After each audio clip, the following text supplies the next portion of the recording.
Hello and welcome to 10 Lessons Learned, a special end of season edition. My name is Robert Hossary and I'm your host for today's episode.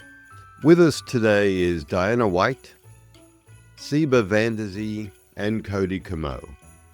Today we'll be sharing valuable life lessons that changed our lives. We hope you find something in there that you can take away and use in yours. So before we get on to our lessons, you may have noticed that we have a new special that we've launched with Siebe, which is Lessons to Advance Your Career. Well, I'm excited to say that special series is doing very well, and we're about to launch another one with Diana White, which is Lessons in Leadership. So make sure that you tune in, hit the subscribe button, hit that notification bell so you don't miss these two new special series by Diana and Siebe. They're phenomenal. Plus, we also have our regular 10 Lessons Learned episodes. These episodes will always be free to watch, but they're not free to make. So you can help by subscribing, by commenting, by leaving us a review. Or you can also share this with your friends and build the 10 Lessons community. Okay, enough of the commercial. Let's get on with the life-changing lessons. So, I don't know about you guys, but I was a pretty selfish corporate guy for a very, very long time. It was all about me. How big my office was, what my title was, how much money I was earning. It was never enough. I wanted more and more and more. So the thing that changed my purpose, my life, my direction, caught me by surprise. One day I realized that chasing all the things that I didn't have meant that I wasn't appreciating the things that I had. Had a wonderful family, had beautiful children. I had a wonderful house. My extended family was lovely. We'd go on holidays, we could eat, we had a roof over our head, we had food on the table, we would go on holidays, we'd buy extravagant things. I had everything I was chasing and I didn't realize it. And it was then that I developed the sense of gratitude. And I started being grateful for what I had. Once I started realizing what I had, I stopped chasing things that I didn't have, which I didn't really want. So it was an enormous shift in perspective to be grateful for the little things that I had, the large things that I had, to be grateful for the things even that I didn't have because I didn't need them. So I was grateful not to be chasing them. It really changed the way I look at the world. It opened up a new pathway for me. It made me more in tune with my fellow man, to the point where I started volunteering. I started doing things for other people because they didn't have what I had. So I wanted them to have that. Gratitude. It is probably one of the most underrated skills or underrated mindset. So that's my lesson. That's the lesson that changed my life. And I couldn't be more grateful for that lesson. No pun intended. Well, actually, it probably was, but no pun intended. But it's something that I advise all of our listeners to think about. Just think about it. No one's saying give up your BMW, stop chasing that big office and that big title. But look at what you've got and be very honest with yourself and ask yourself, am I happy? Is this what I want? So, yeah, that's me. So, Siebe, Yes, sir. let's go with you next. Lessons learned. My favorite lesson is don't judge until you understand. And I learned about human behavior and other cultures when I traveled to, lived, and worked in foreign countries. It was a great experience because I learned a lot. I also learned that people tend to be very quick to judge other people and other cultures. And as I like to say, culture is how you were raised. And I'm thinking, parents, family, friends, neighbors, teachers, colleagues. And culture develops while you grow up.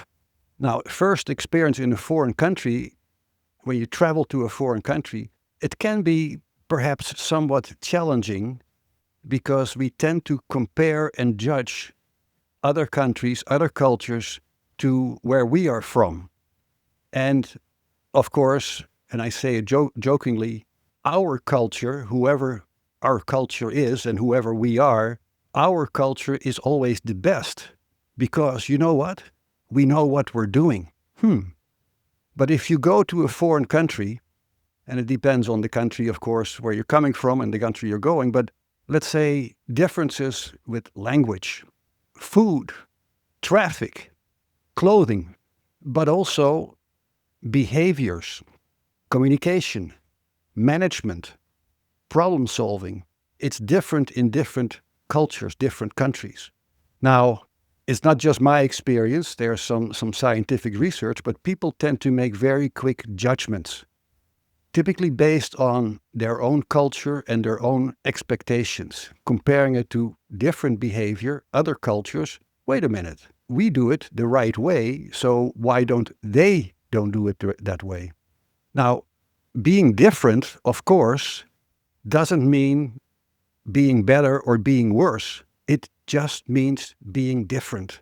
And that is so important to understand. We don't have to put a judgment on it. My suggestion is keep an open mind, use your own intuition. Your gut feeling matters. And of course, don't judge until you understand. Now, I still carry that lesson with me today as a corporate recruiter. I also have to make sure I don't judge, for example, candidates before I understand them. To give an example, a nice resume doesn't mean you are the right candidate.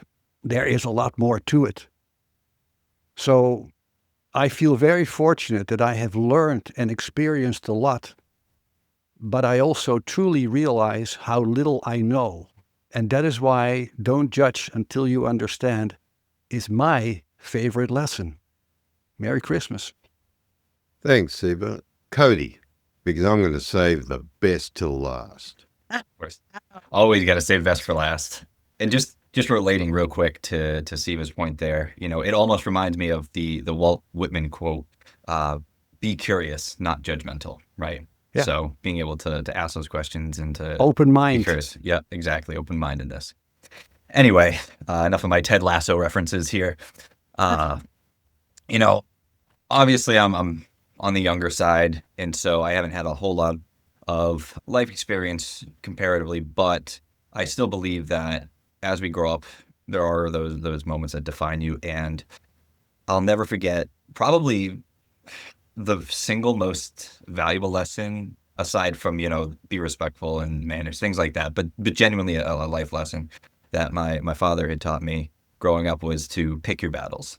And this one was super interesting to me because it's one that I find constantly evolves as you go through life. When you're a kid, you're maybe upset you didn't get to play your hockey game, or you didn't get to get this piece of candy or whatever it was. Then you get a little bit older and, you're in school and college and you're upset that, maybe you're having trouble with your girlfriend or boyfriend or whatever. Maybe you're having an issue with a professor. Ultimately, when you go to your career, you might be having issues with your boss or a colleague, friends. So it's something that, really does evolve with you as you get older. But now I work in sales, so, I'm Robert probably can relate to this quite a bit. You deal with a lot of different people. So you ultimately have the ability to shape your own perspective on things. You have the ability to have your own mind frame and everything. So really being able to pick your battles and know what's worth fighting for and not letting the little things get to you is so important. Don't stress yourself out about the little things. Don't focus on, the things that are going to have a negative effect on you. Choose to fight for what really matters. Know which hills you're willing to die on, I guess, is where I'll sort of wrap that up. You know what, Codie?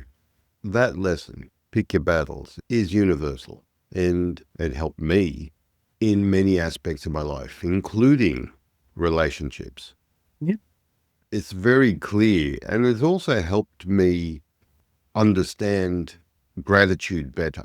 Mhm. Again, all of these go hand in hand. It's a very important lesson. It's a very good mindset to have. And that's what we do here on 10 Lessons. We try and give you a perspective that you may not have thought of. So we've left the best to last. Oh, Bring us I home, don't know Diana. about I don't know about So that. Before I let's go, Diana. mine, I will say this, viewers and listeners. First of all, for the viewers, you may notice that one of these things is different from the other. I don't have a Santa hat on. It is not in protest. I love Santa. I just messed it up. I didn't get a Santa hat in time. Do not come for me in the comments. I am so sorry. Oh, no, actually do go for her in the comments because it helps our algorithm. So please do. So I do want to say that, Codie, you're pick your battles and don't sweat the small stuff. And Siebe, you're don't judge until you know. And Robert, you're live in gratitude. I want our audience to understand that the reason why we want to bring you these lessons and the reason why we keep saying that we our target audience is, this age to this age is because practice makes confidence. The sooner you start these mindsets and the sooner you practice this over and over again, the sooner you train your brain, your body, your brain synapses, it will come easier to you when you're of our age, and you won't have to reinvent the wheel and you won't have to rethink your life because you feel like, now I know what I know and I've been living it wrong. No, you've been building up these skills and these mindsets along the way. So I hope you take that away from this very special episode. And then I'm going to talk about something that's near and dear to my heart, and it has to do with the segments that I'm going to release in the next year, which is leadership. So I started leadership at a very early age. I think I was probably in my late teens, in my early 20s, when I started leading people in some way at work. And leading people that were sometimes 3 times my age, trying to get them to follow what I was thinking and my thought process and my plan. And I got beat up a lot. Right? I got beat up a lot because I wasn't confident enough in myself to be able to explain the why to get everybody behind me. And it wasn't a lesson that was taught to me from someone, which in hindsight, it would have saved me a lot of pain. It was a lesson I had to learn myself, which is don't mimic other people's leadership styles. Don't try to be someone else. Really try to figure out who your authentic self is and stick in that and live in that and be authentic and lead with compassion. Many of you know, I've talked about it time and time again in my episodes, that I come from servant leadership. I wasn't trained on servant leadership. I fell into servant leadership because everything about it appealed to me and my authentic self. And once I got all of those puzzle pieces together and realized, okay, I'm not a tyrant. I want everybody to have a say. I want everybody to follow me because they believe in the vision, not because I told them to. And I want to be able to help them as best as I can reach whatever pinnacle they want to reach. Everything clicked. Managing became easier. Leading became easier. Having the difficult conversations became easier. Being myself became easier. So that is my lesson that changed my life, that I just needed to slow down, stop looking at everybody else to see what I should be myself, and be authentic, and then just be there for my people. And it hasn't steered me wrong. It really hasn't. Be unapologetically yourself, right? Unapologetically yourself. But I'm not everybody's cup of tea, Codie. So sometimes I do have to apologize. Sometimes I do have to go back and say, hey, I think you took that in a way that I didn't mean. And how can we talk about this? that's still being authentic to myself because I do care. And that's the thing, isn't it? We need to care. There's a lot of human beings that make the mistake of intertwining the words good and kindness. You can be good, but that doesn't mean you're kind. Mm-hmm. Kindness is also a mindset, and the world will be best suited if more of us were kinder and thought about other people. That's a wonderful lesson. I have a joke about, if you guys will humor me for a minute, it's an East Coast, West Coast joke. So anybody from the West Coast, don't come after. Okay, Robert says, come after me in the comments. It builds the algorithm, right? But I grew up in New York. I was born and raised in New York, and then I moved to Arizona, which is the West Coast. And I had not heard this before until I moved to Arizona. And someone said, many people on the West Coast are nice, but they're not kind. And many people on the East Coast are kind, but they're not nice. And the way they described it is you could be stuck on the freeway in California. I don't know. What is it? The 404. I don't know what famous highway is in California. 405.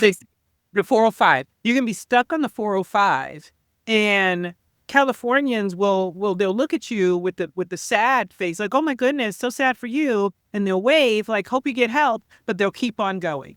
New Yorkers, if you're in a subway and you have a baby carriage, you'll have some person like, what do you think you're doing bringing this baby carriage? What's wrong with you? This is a stupid thing to do. But they'll have half of the baby carriage helping you get up and down the steps as they're cursing you out for making the mistake of bringing the baby carriage, right? And so I really do think that even though that is a very simple joke and it boils down everybody to an essence and we're all different, but it does mean something in the scope of things. You can have somebody that may be a little gruff, a little rough around the edges, but they care and they're helping, as opposed to somebody that's polished and says all the right things, but they're not really helping. It's almost boils down to intent, and Yeah. where they really meant. And it's funny with that joke because, coming from Boston, that sums us up. Everybody here, right? everyone here is harsh, but they will be the kindest people unless you mess with their sports teams. In that case, then all bets are off. But everything else is fair game. Siebe, do you have anything you'd like to add? Because we're about to say goodbye. Yeah, no, there's actually a lot of things I would like to add, but I won't.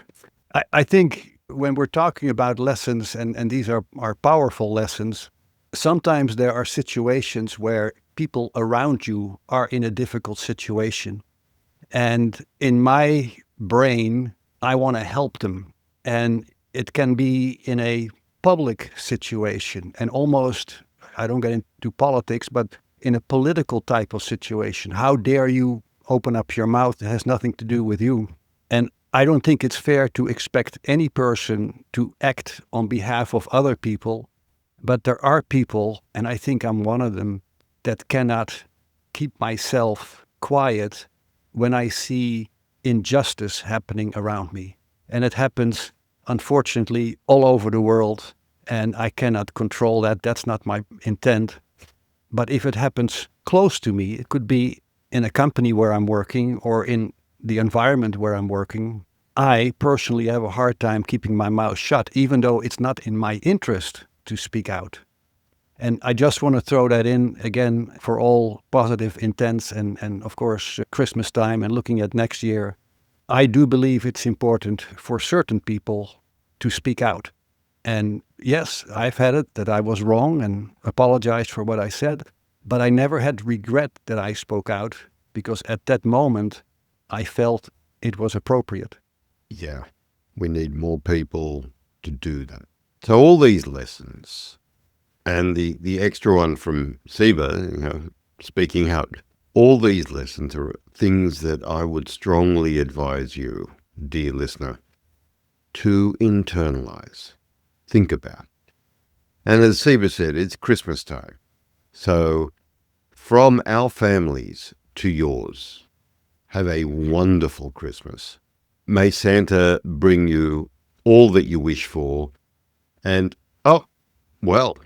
Looks like you mentioned Santa and he wants to be part of the show. So, Santa, welcome. What lessons have changed your life? You know, Robert, there's one lesson that truly changed my life, one that shaped who I am today. And that's this. You can't be everywhere, but you can inspire others to be. Well, it took me a long time to learn it. In the early centuries of my work, long before I was known as Santa Claus, I tried to visit every single child, every home, personally. I believed it was my duty to bring joy to everyone, everywhere. But no matter how fast the sleigh flew or how many elves helped, there were always children I couldn't reach. And that broke my heart, Robert. I remember one Christmas Eve centuries ago, I stopped on a snowy hill and looked down at all the little villages below, realizing I couldn't possibly make it to them all before sunrise. I felt like I had failed my purpose, but then something remarkable happened. The next morning, I returned to one of those villages I'd missed. And to my surprise, the families were still celebrating. The children were smiling. The parents were sharing food and laughter. You see, the spirit of giving had spread without me. The people had shared what little they had with one another. That was the moment I understood something vital. Christmas doesn't depend on me. I can start the spark, but it's others who carry the flame. The real magic of Christmas isn't one man flying around the world. It's people choosing kindness, generosity, and love on their own. I realized that being Santa isn't about being everywhere. It's about inspiring others to share that same joy and compassion wherever they are. That lesson changed me forever. It's the reason I still do what I do. Not to be the hero of Christmas, but to remind people that they can be Santa too. The greatest magic I've ever seen isn't from my sleigh. It's from the hearts of those who keep the spirit of giving alive. Well, thank you, Santa. And with that, from our families to yours, have a wonderful Christmas, a safe New Year, and don't forget, we're just here to make the world a little wiser, lesson by lesson. Happy holidays, everybody. Merry Happy Christmas, holidays. Happy holidays. Merry Christmas.